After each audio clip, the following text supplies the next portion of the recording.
Assalamualaikum warahmatullahi wabarakatuh. Perkenalkan, nama saya Pratiwi Ardenes Putri dengan NIM B1A1210964 kelas C Prodi Ilmu Hukum dengan dosen pengampu Bapak Dr. Haji Umar Hasan SHMH dan Bapak Muhammad Falian Arsi Nugraha SHMH. Baiklah, saya akan mempresentasikan hasil dari jawaban yang saya cari tadi. Dalam alternatif penyelesaian sengketa dikenal ada 3 pendekatan penyelesaian sengketa, yakni A. Power based, B. Right based, dan C.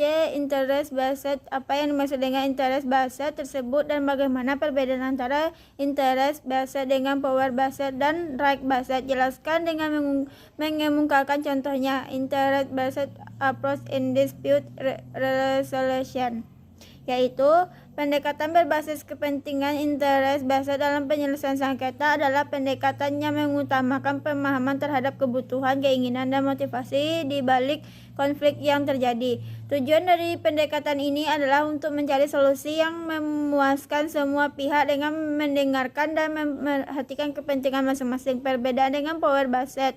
Power based penyelesaian didasarkan pada kekuasaan salah satu pihak untuk menentukan hasil akhir tanpa memperhatikan keinginan atau kepentingan pihak lain. Contohnya yaitu dalam kasus negosiasi kontrak antara pemasok dan pembeli. Jika pemasok memiliki kekuatan ekonomi yang lebih besar, maka dia mungkin akan menggunakan kekuasaan untuk menentukan syarat-syarat yang menguntungkan bagi dirinya sendiri tanpa mempertimbangkan kepentingan pembeli.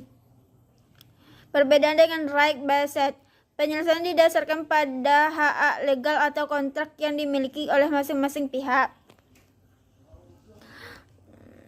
Contoh, dalam kasus sengketa tanah antara dua tetangga, pendekatan berbasis hak mungkin berfokus pada aspek legal dan kontraktual seperti siapa yang memiliki tuntutan sah terhadap properti tersebut sesuai dengan dokumen-dokumen kepemilikan yang ada. Contohnya yaitu pada kasus perselisihan antara karyawan dan manajemen terkait peningkatan upah. Pendekatan berbasis kepentingan dapat digunakan misalnya dengan membuka dialog untuk memahami alasan di balik keuntungan kenaikan upah karyawan yang kemudian mencari solusi yang dapat memenuhi kebutuhan dan kepentingan dua belah pihak. Dengan demikian penyelesaian dilakukan dengan mempertimbangkan keinginan dan kepentingan bersama, bukan hanya berdasarkan kekuasaan atau legalitas semata. Nomor 2 yaitu secara yuridis. Penyelesaian sengketa dapat dilakukan secara adjudikasi dan non adjudikasi. Apa yang dimaksud dengan penyelesaian sengketa secara adjudikasi tersebut dan bagaimana perbedaan antara penyelesaian sengketa secara adjudikasi dengan penyelesaian sengketa secara non adjudikasi? Jelaskan dengan mengemukakan contohnya. Yaitu penyelesaian sengketa secara adjudikasi ada penyelesaian yang melibatkan pihak ketiga yang independen, biasanya pengadilan atau arbitrator untuk memberikan keputusan final dalam sengketa. Sedangkan penyelesaian sengketa secara non adjudikasi mencakup berbagai metode alternatif penyelesaian sengketa: mediasi, konsiliasi, negosiasi, dan mana pihak-pihak yang bersengketa bekerja sama untuk mencapai kesepakatan tanpa campur tangan dari pihak ketiga. Perbedaan dengan penyelesaian secara non adjudikasi. Penyelesaian secara non adjudikasi, pihak-pihak yang bersengketa secara langsung berpartisipasi dalam mencari solusi tanpa campur tangan dari pengadilan atau arbitrator. Contohnya dalam mediasi perceraian, suami dan istri dapat duduk bersama dengan mediator untuk mencapai kesepakatan mengenai harta gono gini dan hak asuh dan anak tanpa perlu melalui proses persidangan. Contohnya penyelesaian sengketa secara adjudikasi dalam kasus perselisihan kontrak antara dua perusahaan. Jika pihak-pihak kedua memilih untuk menyelesaikan sengketa secara adjudikasi, mereka bisa membawa kasus tersebut mengikuti proses arbitrase di mana seorang arbiter akan memberikan keputusan yang bersifat mengikat bagi kedua belah pihak. Dengan penyelesaian sengketa secara adjudikasi, pihak-pihak harus tunduk pada keputusan yang diambil oleh pihak ketiga yang independen tersebut. Yang ketiga, penyelesaian sengketa secara non-adjudikasi dapat dilakukan melalui konsultasi, negosiasi, mediasi, dan konsiliasi. Apa yang dimaksud dengan penyelesaian sengketa melalui konsiliasi tersebut dan bagaimana perbedaannya dengan konsultasi, negosiasi, dan mediasi? Jelaskan dengan menggunakan contoh penyelesaian sengketa melalui konsiliasi melibatkan pihak ketiga yang disebut konsiliator yang memiliki peran lebih aktif dalam memberikan masukan, saran, dan memecahkan masalah kepada para pihak yang berselisih. Berbeda dengan konsultasi, negosiasi, dan mediasi. Kalau konsultasi, pihak yang memberikan konsul biasanya hanya memberikan informasi atau nasihat kepada pihak yang berselisih tanpa terlibat secara langsung dalam penyelesaian sengketa. Negosiasi, pihak-pihak yang bersengketa langsung bernegosiasi satu sama lain mencapai kesepakatan tanpa campur tangan dari pihak ketiga. Mediasi, mediator bertindak sebagai pihak netral yang membantu mencapai kesepakatan umum namun tidak memberikan saran atau opini pribadi seperti yang dilakukan dalam konsiliasi. Contoh penyelesaian sengketa melalui konsiliasi, misalkan terdapat konflik antara dua departemen di suatu perusahaan terkait tugas dan tanggung jawab masing-masing. Pihak HR dapat menjadi konsiliator dalam hal ini. Mereka akan mendengarkan keluhan dari kedua pihak, memberikan pendapat objektif, dan mengarahkan mereka untuk mencapai kesepakatan saling menguntungkan. Dalam konsiliasi, untuk HR tidak mendengarkannya. Dengan konsiliasi, konsiliator dapat memberikan pandangan yang lebih luas dan mengarahkan diskusi menuju solusi yang sesuai dengan kepentingan bersama. 4. Kompetensi arbitrase sebagai salah satu untuk alternatif penyelesaian sengketa. Menurut Pasal 5 Undang-Undang Nomor 30 Tahun 1999, hanya sengketa di bidang perdagangan dan mengenai hak yang menurut hukum dan peraturan perundang-undangan dikuasai sepenuhnya oleh pihak yang bersengketa. Sedangkan yang tidak dapat diselesaikan melalui arbitrase adalah sengketa yang menurut peraturan perundang-undangan tidak dapat diadakan perdamaian. Jelaskan arti dari kompetensi arbitrase tersebut dengan mengungkapkan contohnya. Menurut Pasal Undang-Undang Nomor 30 Tahun 19 tentang kompetensi arbitrase mencakup penyelesaian sengketa di bidang perdagangan dan mengenai hak yang sepenuhnya dikuasai oleh pihak yang bersengketa. Hal ini berarti bahwa arbitrator memiliki kewenangan untuk menyelesaikan sengketa yang timbul dari perjanjian bisnis atau transaksi perdagangan. Contohnya sebagai salah satunya yaitu jika dua perusahaan telah mendatangani kontrak bisnis yang mengatur semua hak dan kewajiban kedua belah pihak termasuk arbitrase, maka ketika timbul perselisihan antara keduanya, mereka dapat memilih untuk menyelesaikan melalui proses arbitrase. Selain itu, jika dapat kasus di mana suatu perusahaan mengklaim bahwa hak kekayaan intelektual seperti paten atau merek dagang telah dilanggar oleh perusahaan lain sesuai dengan peraturan hukum yang berlaku, sengketa yang tidak dapat diselesaikan melalui arbitrase. Namun penting untuk dicatat bahwa ada jenis sengketa tertentu yang tidak bisa diselesaikan melalui arbitrase. Hal ini berkaitan dengan sengketa yang menurut undang-undang yang tidak dapat diadakan perdamaiannya, misalnya sengketa pidana atau sengketa yang melibatkan kepentingan umum yang tidak dapat ditransaksikan oleh para pihak secara langsung. Nomor 5. Berdasarkan Pasal Undang-Undang Nomor 30 Tahun 1999 tersebut, apakah sengketa perceraian dapat diselesaikan melalui arbitrase? Jelaskan dengan mengemukakan dasar hukumnya, yaitu kompetensi arbitrase mengacu pada kewenangan arbitrator untuk penyelesaian sengketa yang termasuk dalam lingkungan penyelesaian sengketa termasuk dalam yang diatur oleh hukum, peraturan perundangan, dan juga kesepakatan para pihak. Menurut Pasal 5 Undang-Undang Nomor 30 Tahun 1999 tentang arbitrase dapat digunakan untuk penyelesaian sengketa di bidang perdagangan dan mengenai hak yang sepenuhnya dikuasai oleh pihak yang bersengketa. Contohnya dari kompetensi arbitrase ini adalah ketika dua perusahaan untuk memilih perselisihan terkait kontrak bisnis mereka, maka keduanya dapat sepakat untuk menyelesaikan sengketa melalui arbitrase. Dalam hal ini, arbitrator memiliki kewenangan untuk mendengarkan argumen kedua belah pihak, mengeluarkan putusan yang mengikat, serta menjalankan proses arbitrase dengan adil dan sesuai dengan aturan sengketa perceraian dan arbitrase. Namun jika kita mengacu pada pasal 5 Undang-Undang Nomor 30 Tahun 1999 yang menyebutkan bahwa arbitrase ini hanya berlaku untuk sengketa di bidang perdagangan dan hak yang sepenuhnya dikuasai oleh pihak bersengketa. Dasar hukumnya dapat dilihat dari ketentuan yang mengatur mengenai ruang lingkup arbitrase sebagaimana diatur dalam undang-undang tersebut. Karena sengketa perceraian termasuk dalam ranah hukum keluarga dan bukan melibatkan masalah perdagangan menjadi cukup arbitrase. Dengan demikian, berdasarkan undang-undang yang mengatur tentang arbitrase, sengketa perceraian biasanya tidak dipenuhi syarat untuk diselesaikan melalui arbitrase karena tidak masuk dalam bidang perdagangan dan hak yang sepenuhnya dikuasai oleh pihak yang bersengketa. Nomor 6. Menurut Martin Hunter, ada 4 alasan penting maka para pihak terlebih memilih arbitrase dalam penyelesaian sebagaimana sengketanya, yakni flexibility, focusing on the main issue, speed dan cost. Apa yang dimaksud dengan focusing on the main issue tersebut dan dapat pula arti dari flexibility, speed and cost? Jelaskan dengan mengemukakan contohnya. Menurut ada flexibility yaitu arbitrase memberikan fleksibilitas kepada para pihak untuk menentukan prosedur penyelesaian sengketa suatu dengan membutuhkan dan karakteristik kasus yang dihadapi.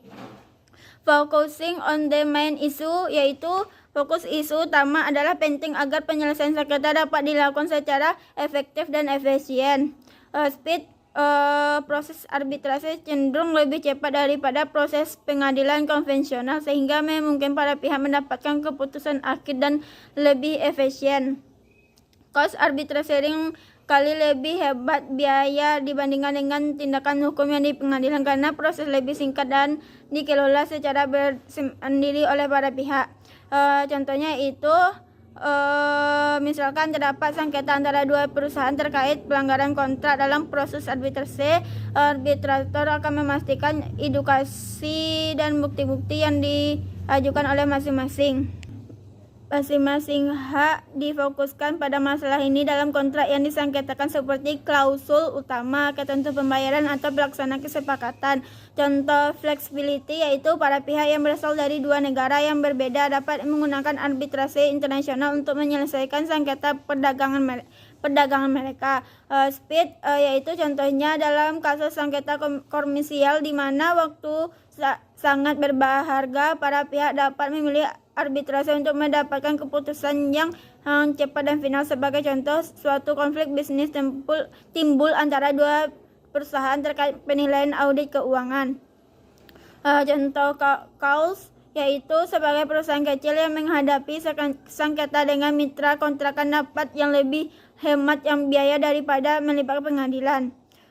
Nomor 7 yaitu keputusan arbitrase adalah bersifat final dan dibanding apa yang dimaksud dengan keputusan arbitrase yang bersifat final dan kemukakan contoh dan dasar. Yaitu final artinya keputusan arbitrase tidak dapat digugat kembali atau diajukan banding ke pengadilan setelah arbitrator memutuskan sengketa.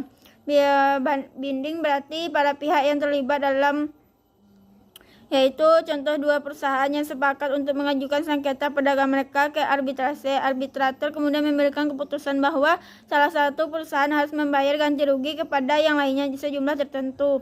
Dasar hukumnya yaitu berasal dari Konvensi New York tentang pengakuan dan pelaksanaan putusan arbitrase asing yaitu 1958. Konvensi ini telah diratifikasikan oleh banyak negara di seluruh dunia dan mengatur pengakuan serta penegakan putusan arbitrase internasional.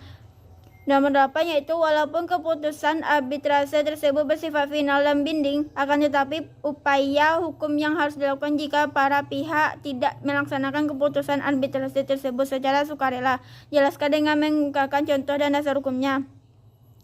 Pelaksana keputusan arbitrase di pengadilan yaitu pihak yang merasa dirugikan dapat mengajukan permohonan pelaksanaan keputusan arbitrase kepada pengadilan kompeten. Pengadilan akan menerapkan keputusan arbitrase sebagai perintah atau putusan pengadilan.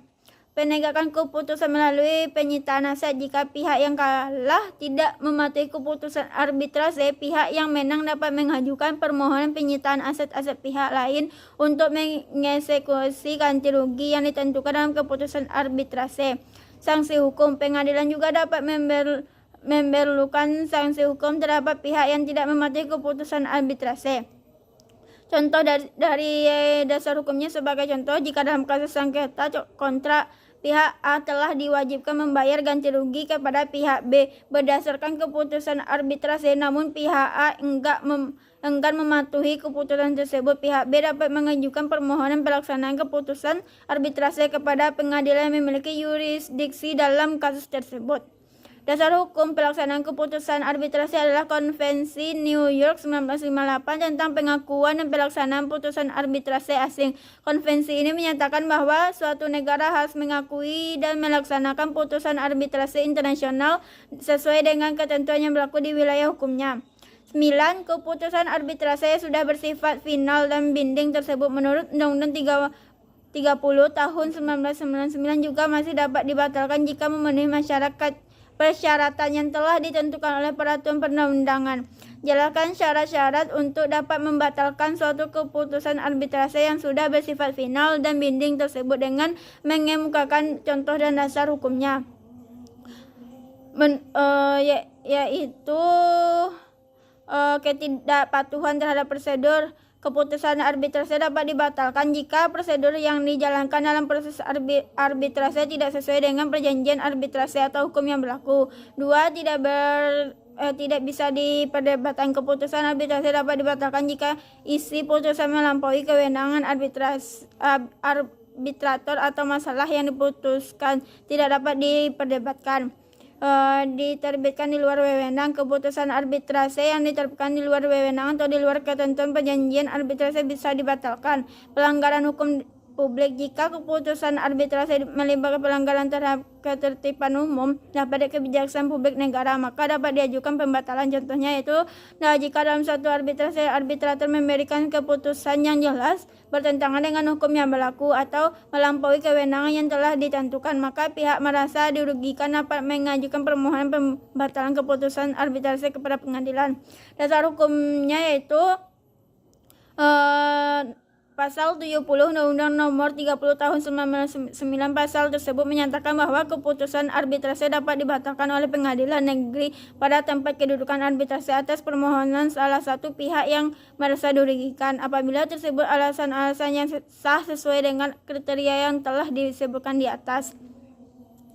10. Pengaturan hukum eksekusi putusan arbitrase internasional di Indonesia tidak hanya terdapat dalam perundang-undangan nasional, melainkan juga dalam konvensi internasional yang telah diratifikasikan oleh Indonesia. Jelaskan persyaratan eksekusi putusan arbitrase internasional tersebut dengan mengemukakan dasar hukumnya, yaitu pengaturan hukum eksekusi putusan arbitrase internasional Indonesia tidak hanya dapat dalam perundang-undangan nasional, tetapi juga dapat konvensi internasional yang telah diratifikasikan oleh Indonesia, yaitu Konvensi PBB tentang pengakuan pelaksanaan putusan arbitrase asing. Beberapa syaratnya yaitu ada bukti keabsahan putusan arbitrase Indonesia yang akan dieksekusikan harus memiliki bukti keabsahan dari badan arbitrase yang berwenang, tidak menyimpang dari ketentuan hukum. Putusan arbitrase internasional tersebut tidak boleh bertentangan dengan ketertiban umum maupun kesusilaan yang berlaku di Indonesia. Sudah final dan mengikat. Putusan arbitrase internasional harus sudah final dan mengikat bagi para pihak yang bersengketa. Dasar hukumnya yaitu ditemukan dalam Undang-Undang Nomor 30 Tahun 1999 tentang arbitrase dan alternatif penyelesaian sengketa serta Konvensi New York tahun 1958. Pasal 67 Undang-Undang Arbitrase mengatur bahwa putusan arbitrase internasional yang telah dinyatakan eksekutorial oleh pengadilan negeri dapat dilaksanakan sebagaimana putusan pengadilan pada umumnya. dengan baiklah, hanya itulah yang saya sampaikan. Assalamualaikum warahmatullahi wabarakatuh. Sekian, terima kasih.